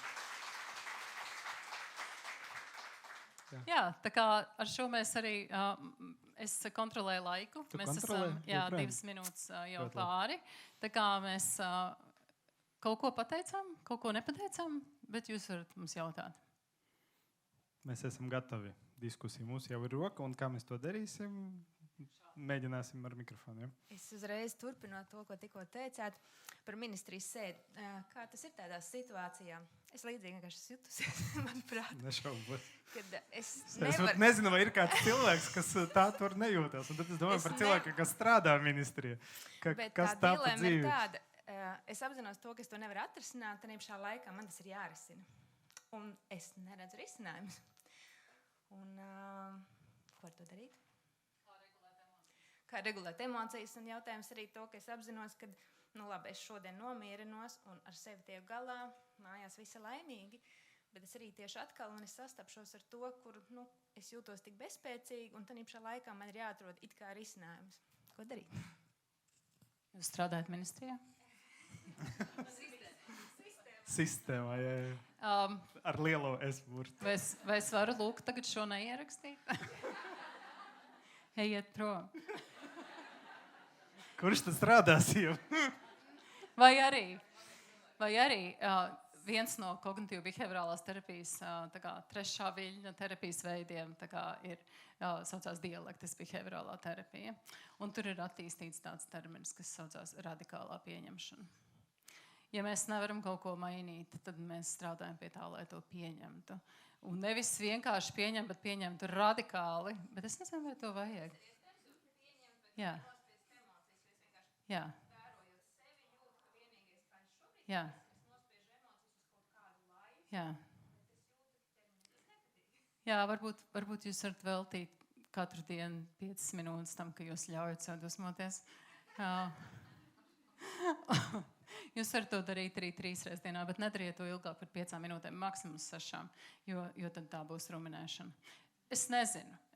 Es domāju, tās ir grūtas situācijas, un es domāju, mūsu dzīve ir pilna ar šādām grūtām situācijām, kurā mēs esam situācijā, kuru mēs reāli saprotam, ka mēs nevaram atrisināt. Un mums ir kaut kādā veidā jāturpina to dzīvot. Tā kā tas, ko mēs varam darīt, mēs varam iet prom, mēs varam būt līdzjūtīgi pret sevi par to, ka mēs neejam prom, jo tur ir kaut kāds droši vien daudz jēgpilnu iemeslu, kāpēc jūs neejat prom, vai ne? Tā kā visticamākais. Šo varētu risināt tiešām, piemēram, kā būtu, ja ir bērniņš kādām tiešām lielām problēmām, no tā nevar aiziet prom. Bet es pieņemu, ka tās emocijas kaut kādā ziņā ir diezgan līdzīgas. Jā, absolūti. Un tā kā pieņemt, ka šīs emocijas ir, ka viņas ir normālas, būt līdzjūtīgam pret viņām, darīt to, ko es varu darīt, tas ir tas risinājums. Atkal viens no terapijas virzieniem līdzjūtībā balstītā terapija ir... Acceptance and commitment. Tā ir vēl viena, jā, bet compassion focus ir tieši tā kā viena no veidotājām ir tieši sieviete, kurai bija bērns ar īpašām vajadzībām, tā kā viņa bija ļoti nozīmīga tajā, tā kā viņa izveidoja cits autors, bet es domāju, tā kā tas ir, protams, mūsu emocijas jau nerodās no zila gaisa, viņām ir iemesli, mēs vairumā gadījumu neesam traki, un arī tad, ja mēs esam, tad arī tad, tā kā viņas rodas ar kaut kādu iemeslu. Bet tā kā ar to būtu, tāpēc mums ir vajadzīgi citi cilvēki, jo viena no lielākajām problēmām ir izolēšanās, un ja mēs varam dalīties ar emocijām, tā kā tas ir absolūti sens emociju regulācijas veids, tā kā nevelti sievietēm kopumā drusku ir... Jā, es domāju, reizēm mazāk problēma nekā vīriešiem, kuri gāja medīt tā vietā, lai tā kā... Tu par to kardiovaskulāru mirstību? Jā, arī, un visu kaut ko citu, tā kā... Jā, mēs runājam, tā kā mēs drīkstam runāt vairāk nekā tas ir tradicionāli pieņemts vīriešiem arī, diemžēl, šajā pasaulē. Un citi cilvēki ir tie, kur mēs varam lūgt palīdzību, lūgt atbalstu, un mēs zinām, ka parasti... Īstenībā vienmēr kāds atrodās, kurš palīdzēs visās situācijās. No sevis piebilstu, te droši vien, ka ir svarīgi, vismaz tas, kas man palīdz, atcerieties par tām visām sadaļām. Tā ir tā sajūta, tas ir dusmas, ko es jūtu un ko es nevaru tādā brīdī realizēt. Un, protams, ka es varu domāt par to, vismaz nosaukt to vārdā, un, ja es neko nevaru mainīt, es varu censties to radikāli pieņemt. Tas nav viegli, bet tas arī nav arī neiespējami, tas prasa laiku. Bet vēl viena lieta, ko es varu darīt, emocijas prasa realizāciju. Tās problēmas rodas arī tad, kad emocijas netiek vai regulētas veiksmīgi vai realizētas darbībā. Ja, un palaimī dažreiz to darbību var arī pārvirzīt. Es esmu ļoti dusmīgs un man viss kardiovaskulāra sistēma ir sagatavota, lai vienkārši sist. Ja, bet es varu aiziet uz sporta zāli un pavadīt kādu stundu uz, man patīk autiski tajā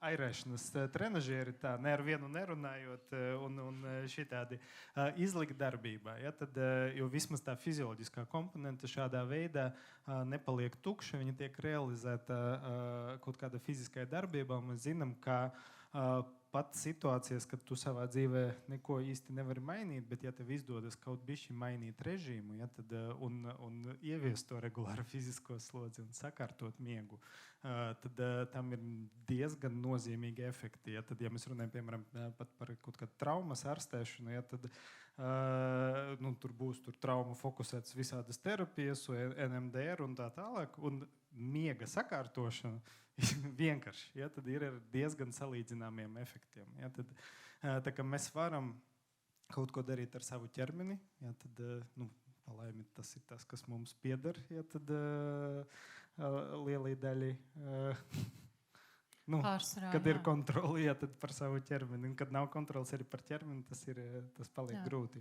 Miegs, fiziskas aktivitātes, ēšana regulāri, tā kā visas šīs absolūti vienkāršās patiesības, kuras tik grūti ievērot. Un arī par to pārvirzīšanu, tā kā, es domājot par, mēs varam to pārvirzīt kaut kur citur. Tā kā, ja es nevaru mainīt to, es varbūt varu mainīt, es varu ietekmēt kaut ko citu, es varu dabūt to kontrols sajūtu kaut kur citur. Es domāju, ļoti labs piemērs ir karš, kur mēs nevaram ietekmēt karu.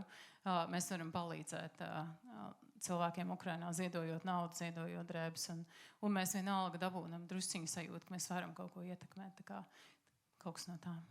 Un tas, ko Ieva pieminēja, par to, ka jāatcerās, ka mēs esam sociāli dzīvnieki, ja, tad viscaur evolūciju. Un tas ir tas, kas nodrošināja mūsu izdzīvošanu. Ka mēs bijām bišķiņi sociālāki par neandertāliešiem. Viņi laikam bija nedaudz gudrāki, bet mēs bijām sociālāki. Mēs dzīvojam lielākās grupās, un mēs pa daļai viņus nogalinājām, pa daļai tur sapārojamies, bet izkonkurējam. Ja? Tad mēs esam sociāli, un tad, ja mēs runājam par tiem pasargājušiem faktoriem, kas izpeld no visiem pētījumiem, kas skatās uz distresa kaut kādiem efektiem tālākiem, ja? Tad viens galvenais pasargājušs faktors ir attiecības. Un, protams, ja mēs domājam par bērniem, tas ir tās piesaistes attiecības, tas primārais objekts, tas pietiekoši labs vecāks. Ja tev paveicās, tad tas ir baigais resurs. Pusauģu vecuma ir svarīgi, ka atkal mēs esam lielāki, mūsu pasauli paplašinās, ir svarīgi, ka ir vismaz vēl viens kāds drošs cilvēks ārpus tiešās ģimenes, ar kuram tev ir tās attiecības, kad mēs esam pieaugušie, tad mēs esam savas dzīves kungi un ķēniņi, cerams. Un mēs varam veidot attiecības un kopt attiecības un paļauties uz citiem cilvēkiem un runāt. Jā, sievietēm tas sanāk bišķiņ labāk, liekam. Bet tas ir dzimtas stereotips. Atceries tad, kad tevī pamostos neandertāliešu gēns un kad tu gribi viens airēt. Jā, paldies. Man pietiek ar psihoanalīzi. Ar to runāšanu es varu šitam te. Lūdzu.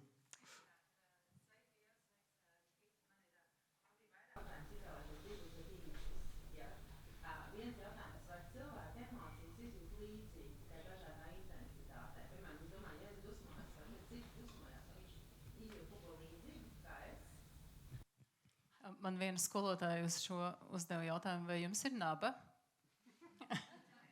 Jums ir? Jā, bet jūs zināt, ka jums ir.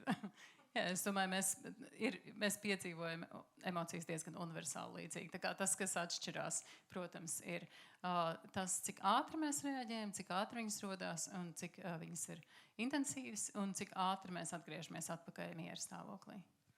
Bet šeit arī varbūt paturpinot, ņemot vērā, cik ļoti emocijas ir vienkārši struktūrāli iesaknētas smadzenēs, tad protams, ka mēs zinām, ka mēs līdzīgi, ja, tad kopumā piedzīvojam, ja, tad un izpaužam emocijas, un uz tā balstās arī šī emociju klasifikācija, jo tās automātiskas sejas izteiksmes, viņas ir diezgan universālas un viņas ir redzamas ļoti agrīnā vecumā. Ja, tad, atkal tur ir zināma secība, kurā nobriest tie afekti, bet tas pats baiļu vai riebuma afekts vai prieks, ja, tad, to mēs varam redzēt jau jau ļoti, ļoti agrīni. Bet, zināmā mērā šis jautājums ir filozofisks, un tas ir jautājums par pieredzes subjektivitāti. Un tas ir tas, pie kā ne Ieva, ne es kā psihiatrs nevaru piekļūt. Es nevaru ielīst jums smadzenēs, un ir šīs apziņas filozofijas slavenais doma eksperiments par filozofisku zombiju. Ja, tad, es nezinu, varbūt kāds ir dzirdējis. Un tas ir jautājums par kvalijā, ja, par to subjektīvo pieredzi. Man tāpat nav nekādas iespējas saprast, vai, piemēram, sarkano krāsu, ko es redzu tur pašlaik gleznā, ja, tad jūs piedzīvojat identiski tā kā es.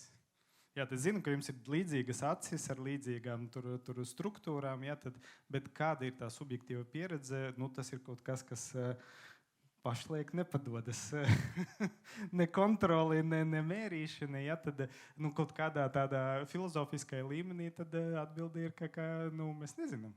Mēs tikai varam zināt, kā mēs piedzīvojam emocijas. Jā, un ja jautājums ir par to, vai mēs piedzīvojam visi līdzīgas emocijas līdzīgām situācijām, protams, nē. Tā kā man garšo rozīnes, absolūti atšķirīgi no Nikitas. Es teicu, mēs esam pilnīgi atšķirīgi.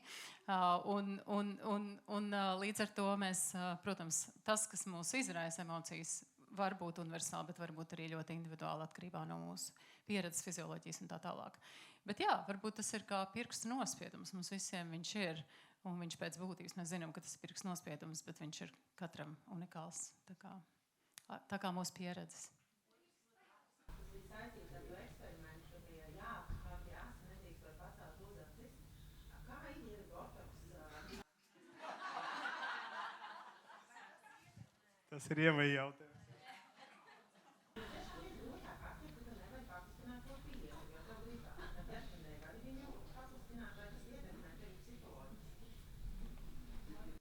Jā, visticamākais. Jā, es nezinu, man nav bijis. Man ir jāpadomā par to, sasniedzot zinām vecumu, sievietes par tādām lietām domāt.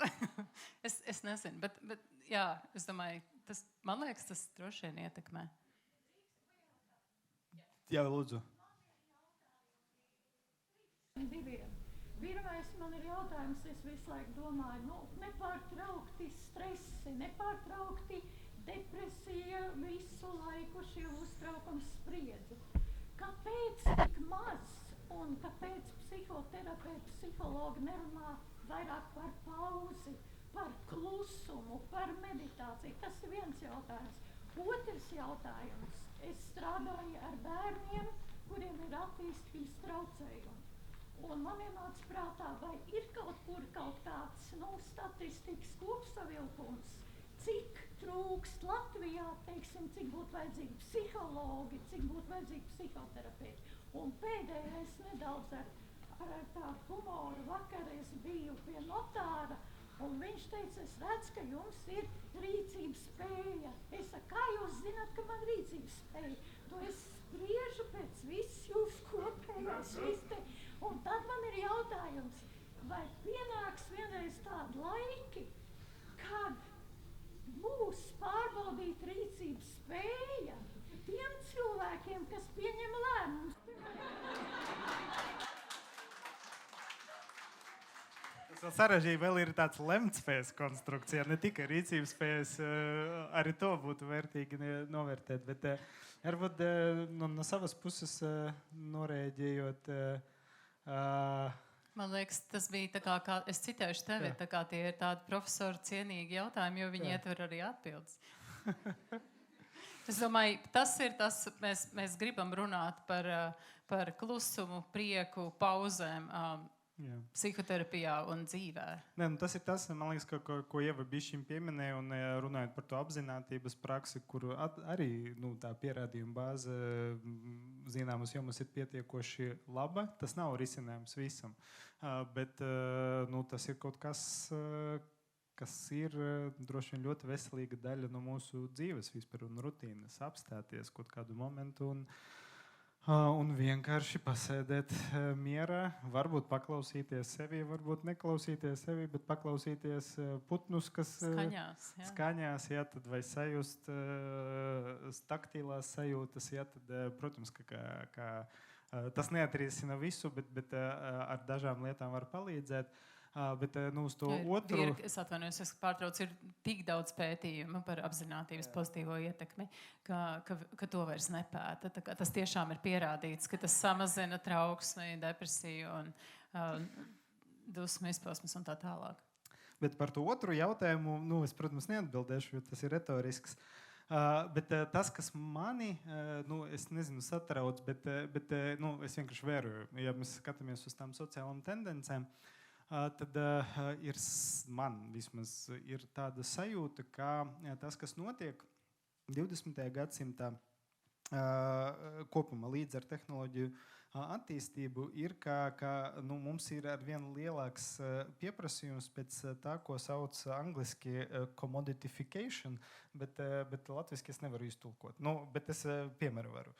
Tad manā bērnībā tas bija pilnīgi normāli, ka es aizēju uz veikalu, tur nopērku maizes klaipu, vienkārši bez nekāda maisiņa, viņi tur viss kopā metājās, tad es atnesu to mājās un kā mācēju ar to nazīti pats tur krustu šķersām šķībi sagriezu. Tad pilnīgi ok, tiku galā, tad tagad mans sagaidījums kā sabiedrības locekļa ir, ka es aizēju uz veikalu un es tur dabūšu maizi, smuki sagrieztu simetriskās plānās šķēlēs, tur ietītu papīrā un tā tālāk. Kāds cilvēks to ir izdarījis manā vietā. Tad es esmu outsourcējis daļu no savas funkcionēšanas un es paļaujos tad uz to citu profesionāla cilvēka izdarīto darbu.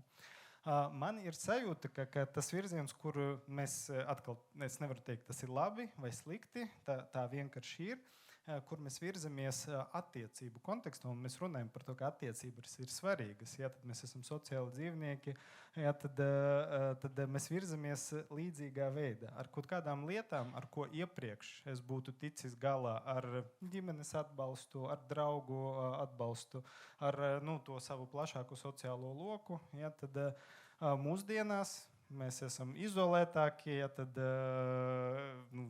mēs dzīvojam daļai digitāli, un tas pilnībā neaizstāja to dzīvo kontaktu. Tad kā pašlaik ar to pašu funkciju, tad es eju personiski pie psihoanalītiķa jau 13 gadus, kaut kad man nav diagnosticējumi psihiski traucējumi. Un tad tas, ko es sagaidu, ka ir šīs profesionāls cilvēks, kas to maizīti, protams, sagriezīs labāk, skaistāk. Un tas ir mans pieprasījums. Un atkal es nezinu, vai tas ir labi vai slikti. Tā ir mana iespēja sociāla tendence, bet tas nozīmē, ka tā vajadzība pēc, es neteikšu tikai psihoterapeiti, psihologi, principā pēc cilvēkiem, kuru viens no galvenajiem uzdevumiem ir šī profesionālā palīdzēšana un atbalsta sniegšana. Mana prognoze ir, ka tas pieprasījums tikai turpinās palielināties, tad ar to sabiedrības attīstības rāmī, kurā mēs esam. Tā kā man nekad nav bijušas bažas, ka man kaut kad aptrūksies darbs, un es domāju, ka Ievai arī nav tāda situācija. Tu mani biedē tagad, jo tieši tas ir tas, ko mēs šobrīd darām. Mēs prasām veselības ministrijai finansējumu piešķirt vairāk psihologiem. Tā kā lūdzu nesaki, ka viņi nav vajadzīgi. Es arī tagad neteicu, ka nav vajadzīgi. Jā, tu to es arī neteicu, diplomātiski. Ka mums ir jāatgriežas pie nesagrieztas maizes. Esmu ļoti apmierināts ar to priekš mani sagriezto maizīti. Un vienlaikus es domāju, ka tas, ko tu saki, ir arī ļoti svarīgi. Es domāju, mums ir īstenībā svarīgi daudz vairāk atbalstīt savus ģimenes locekļus un arī vērsties pie viņiem pēc atbalsta. Ko mēs droši vien dažreiz nedaram, jo mēs esam iemācīti nerunāt par kaut kādām lietām. Tā kā varbūt atrast vidusceļu šajā ir labākais risinājums. No tiem ģimenes locekļiem. Jā, tā maize šķiela var būt diezgan šķība, neko. Jā, un arī mēs esam dažreiz tādi ģimenes locekļi, kur arī domā, ko tu uztraucies? Man tādas problēmas, ja? Tā kā, es domāju, mums ir jāmācās vairāk validēt sevi un arī otru cilvēku, tā kā tas arī ir svarīgi, un tad varbūt mums nevajadzēs tik daudz tos psihologus. Bet es tam neticu. Okay. Visa sabiedrības attīstība liecina, ka vajadzēs gan. Jā, labi, bet Okay, šī nav reklāma psiholoģijas studijām. Nākamais jautājums. Mums vēl ir laiks? Mums ir līdz pusē, jā? Jā? Mums ir līdz pusē, un? Okay. Jā. Un man nav kurš teikties. Labdien! Ja reakcija uz bailēm sastingums, tad ko var darīt? Ja?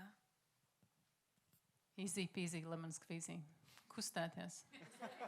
Jā, tas tiešām palīdz. Ir grūti, bet, protams, ja jūs saprotat, ka bailes ir nepamatotas. Jā, kaut vai tikai mazo pirkstiņu. Fiziski, Tiešām, jā, tīri, pilnīgi bez, jā, nesagaidot, ka tagad pēkšņi jūs iekustināsiet tās domas, kas ir visas aizgājušas kaut kur. Trusciņi, jā. Tikai nesāciet vērtēt ķermeņa reakcijas, tad jūs varat nonākt panikas laikmetā. Tad to sauc par paniku, jā. Jā. Bet kustēties palīdz, un patiešām emocijas var mainīt ķermeniski ļoti, ļoti lielā mērā. Tā kā, jā. Kustēties ir labi vispār. Kaut es pati biežāk to atcerētos.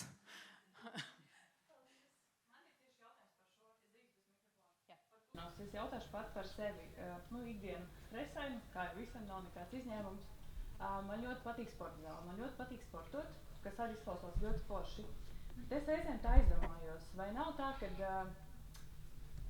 tā sporta zāle ir foršs veids, kā izvadīt tās savas emocijas, pārstrādāt viņu sevi, bet vai nav tā, ka brīžam tā sporta zāle tomēr kļūst par tādu veidu, kā es tomēr bēgu, apslāpēju tās emocijas un kaut kur viņas tomēr, roku sevī nost apspiežu? Kurš ir tas, brīdis, vai tas ir tomēr vienīgais veids, kā vajadzētu strādāt ar tām emocijām? Jūs minējāt, ir vairāk šie bloki, kā var strādāt ar emocijām, un cik pareizi ir tikai vienā veidā ar viņām strādāt? Jā, kurš ir tas brīdis, kad es braucu ausās un sev tā kā... Atkal retorisku jautājumu uzdevāt. Protams, ka tāpat kā nav vienas pareizas vai nepareizas emocijas, nevar būt un nav viens pareizs vai nepareizs veids. Ja, tad tas, ko es pieminēju, kad mēs vispār runājam par to, kas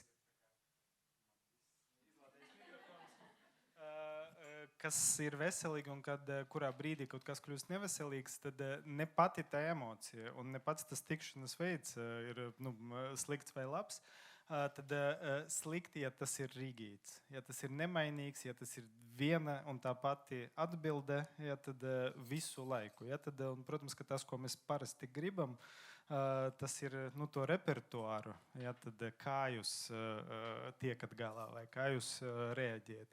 Ka mēs to pakāpeniski gribam bišķiņ paplašināt, jo šī te vienveidīga, nemainīga, rigīdas tāda reakcija, protams, ka tas vienmēr un visos gadījumos noteikti nenostrādās. Ja, tad labi, ja mūsu emocijas ir daudzveidīgas, dažādas, ja mēs tās tā kā ļaujam.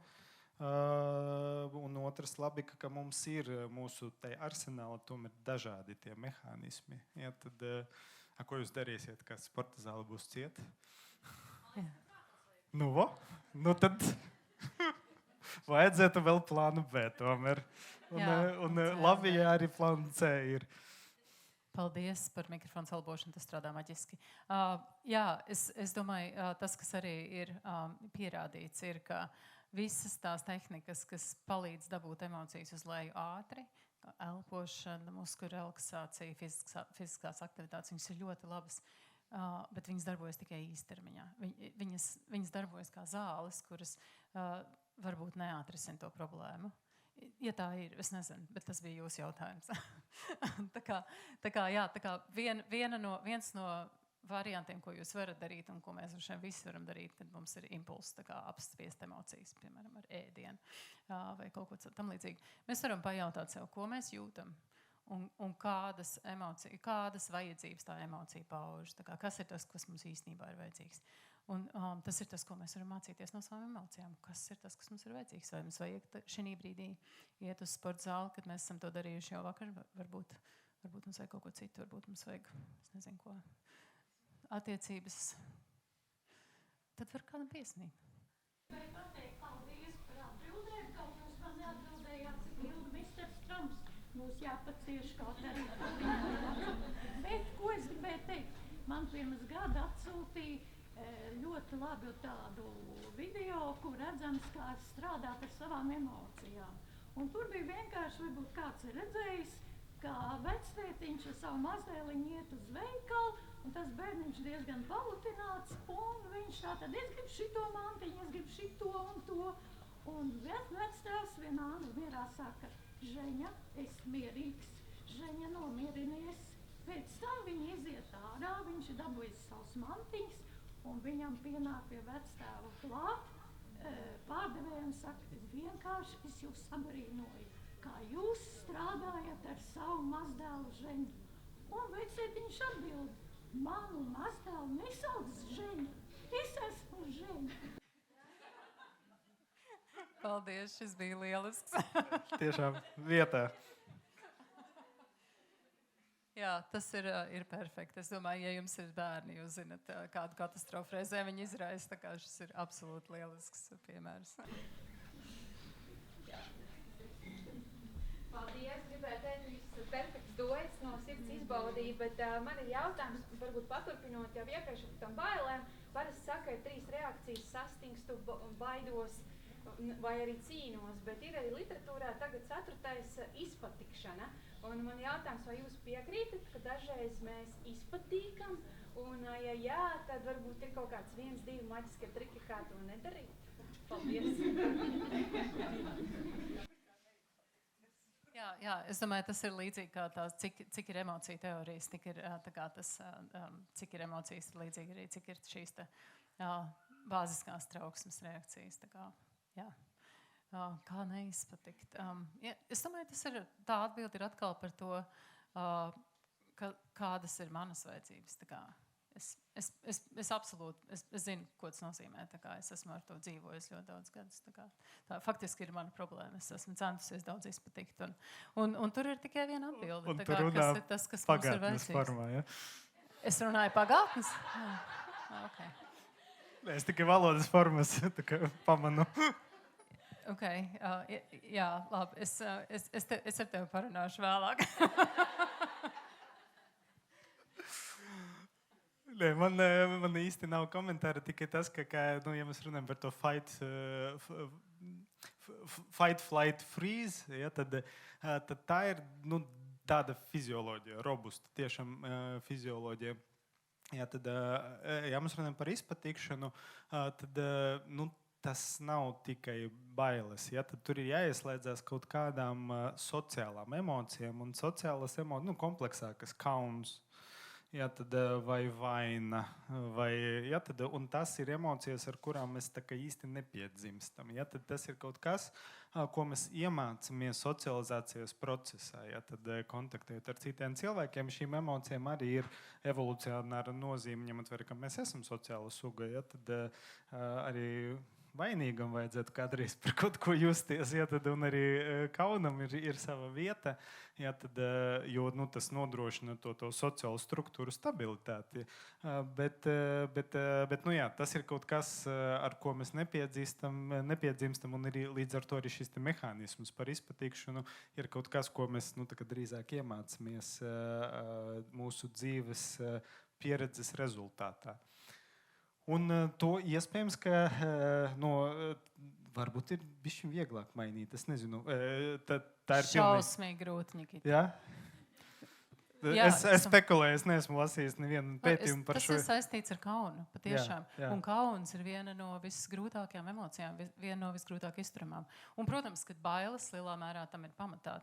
Bet jā, es domāju, tā ir taisnība. Tas ir uzslāņojums. Un, protams, tas emocijām ir raksturīgs, ļoti bieži ir multiplas, tā kā viņas nav gluži pilnīgi. Tā kā tikai viena, kā mums bieži ir vairāk emocīgām. Jā, absolūti. Jā, okay. Šis pārstāv par pašpalīdzības grupu. Droši.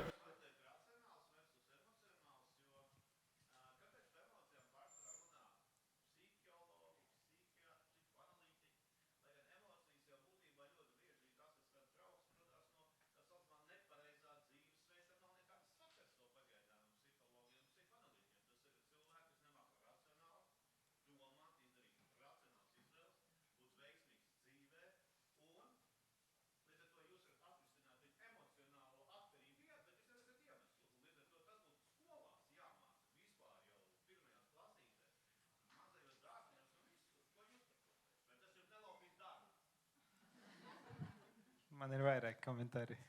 Es varu uzsākt, ja.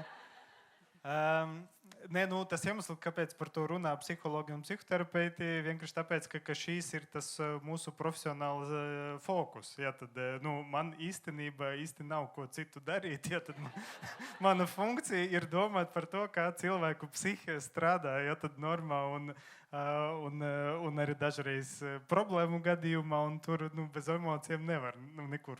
Ja, tad, nu, tā ir īsa atbilde.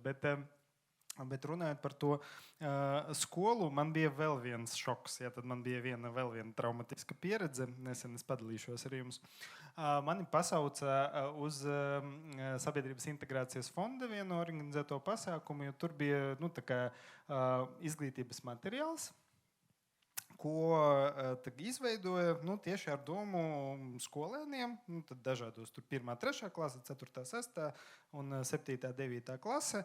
Tad, lai mācītu to emocionālo inteliģenci un par emocijām. Un tur vajadzēja, tas bija tāds darba seminārs, tur vajadzēja tur visiem kopā darboties, un bērni arī tur bija, kas piedalījās. Viss bija ļoti forši, un tad es atveru to burtnīcu 1., 3. klasī. Un tur dažādi uzdevumi. Viens uzdevums ir, piemēram, tur emociju šķirošana. Tad tur neatceros vairs, ko vajadzēja darīt. Tur ir dažādi vārdiņi, kas saistīti ar emocijām. Tur ir bailes un dusmas un šitādi vārdiņi. Un starp tiem vārdiņiem absolūti vienā pūlā tad ir vārdiņš depresija, kā viena no emocijām. Ja? Tad, un vēl daži citi. Un es skatījos un domāju, viens. Jo kāda problēma man ir ar šo? Un es pilnīgi piekrītu, ka kopumā mēs domājam par to, ko mums vajadzētu iemācīt bērniem. Ja, tad, labi, matemātika ļoti svarīgi, ļoti, ļoti svarīgi, bet tas, par ko ievarunē, spēja regulēt emocijas, tas ir dzīvē daudz svarīgāk, manuprāt, par matemātiku. Ja, tad, un tas ir kaut kas, ko tā apzināti, mērķiecīgi mūsu izglītības sistēma nedara. Ja, tad, tā ir daļa no klasvadības, vai es nezinu, no kā. Tad ir implicīti pieņemts, ka tas notiek dabīgi. Ja, tad, bet varbūt tam tā līdz galam nevajadzētu būt. Bet mana problēma ar šo to manu pieredzi ar konkrēto materiālu ir, ka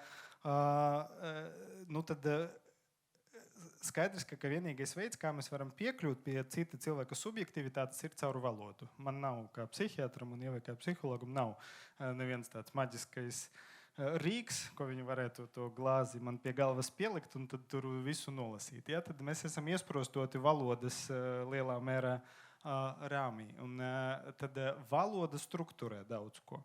Un tas, kas ir noticis pēdējos gados, un es daļu no vainas apzinos un uzņēmos, tad mēs gribam destigmatizēt. Mēs gribam stāstīt lielām auditorijām par to, kas ir depresija un trauksme, lai cilvēki nebaidās. Tad nebaidās vērsties pēc palīdzības. Vismaz daļai no psihiatriskām diagnozēm mums tas ir izdevies. Ja, tad ar šizofrēniju vai alkohola atkarību mēs esam pilnīgi fiasko cietuši.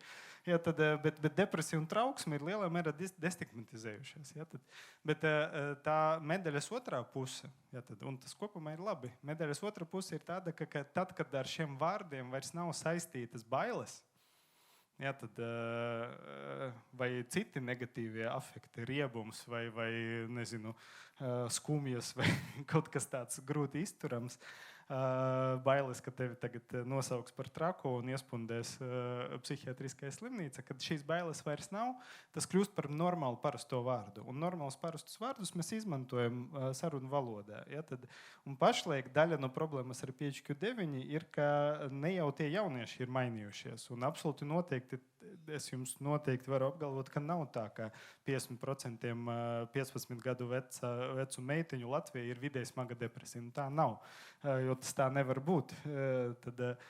Bet tas, kas ir mainījies, ir tas veids, kā jaunieši komunicē savas sajūtas. Un tagad depresija ir kļuvis par absolūti normālu ikdienas vārdu, bet man kā psihiatram tā ir problēma, jo es balstos valodā, un pie manis atnāk jaunietis, un viņš stāsta depresijas simptomus tā kā pēc klasifikācijas. Ja? Jo viņš arī droši vien ir lasījis to klasifikāciju kaut kur internetā.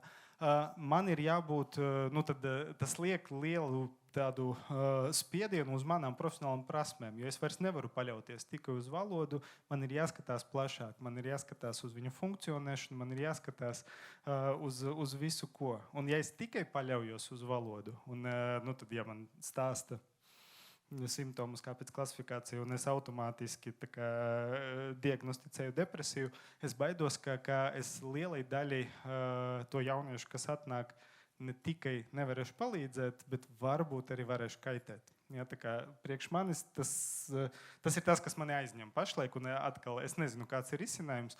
Viens no risinājumiem varētu izdomāt kādu citu vārdu un to stigmatizēt, un tagad to izmantot. bet Slikto atrašana palīdz, vai ne? Jā, bet es nezinu, ko tu jau domā par šo te.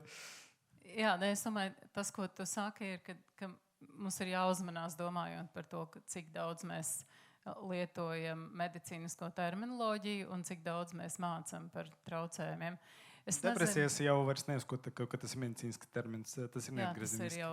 Jā, droši vien, bet vienlaikus es nezinu, vai mēs varam izdarīt kaut ko sliktu, ja mēs mācam skolās par emocijām. Es tiešām nevaru iedomāties, kas var būt slikts, ko mēs izdarām. Problēma ar prasmi mācīšanu ir tāda, ka bērni viņas nelietos, ja vecāki viņas nelietos. Un līdz ar to visās intervencēs, kas ir bērniem, ir ļoti svarīgi palīdzēt vecākiem un mācīt vecākiem. Pirmais ir faktiski emociju validēšana. Tas nozīmē atzīt, ka viņas ir vērtīgas. Ja tev negribās ja tu esi mans bērns un tev negribās iet uz skolu, tu vari tā justies. Tas ir pilnīgi ok. Tu vari negribēt uz skolu. Iet uz skolu, tas ir pilnīgi normāls, arī dažreiz negribiet uz darbu. Un tas nenozīmē, ka tu vari neiet uz skolu. Bet tas, ka tu tā jūties, ir ok. Un es domāju, ja mēs mācam to, ka drīkst just, tad es domāju, tas nevar izdarīt neko sliktu. Bet, mēs sākam par skolu un tu pa vecākiem, jā, bet problēma, ka to jātiecina arī uz skolotāju. Skolotājs, kuram ir grūti regulēt emocijas, viņam būs grūti novadīt stundu par emociju regulāciju, viņš jau varēs, bet mēs jau nemācamies no tā, kas grāmatā ir rakstīts. Jā, tad mēs mācamies sociālas iemācīšanas ceļā, to visu. Sveiciens Banduram ar sekotājiem. Ja, tas notiek caur pieredzi un caur modelēšanu. Ja, tad labākais veids, kā var iemācīt bērnam par emocijām, skolotājs ir rādīt to piemēru, kā var tikt galā ar dusmām veiksmīgi, ja, tad adaptīvi. Labi, es neiestrēgšu. Finita la komēdija. Mums ir jābeidz. Paldies!